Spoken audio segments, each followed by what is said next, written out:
దేవుడి శక్తి మీద తెలుసుకోలేక ఇష్టం మీరు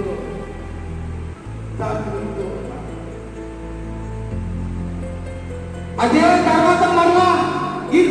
కూర్చుని ఆలోచించుకున్నారట, ఇదేంటిగా మన పక్షాన న్యాయం ఉన్నది, మన పక్షాన దేవుడు ఉన్నాడు అయినప్పటికీ కూడా వారి మూర్ఖులు వారి మీద ఎందుకు మనం నెక్కలేకపోతున్నాం, వారు ఎందుకు మన మీద పైచే సాధిస్తున్నారు. మన 11 గోత్రికులు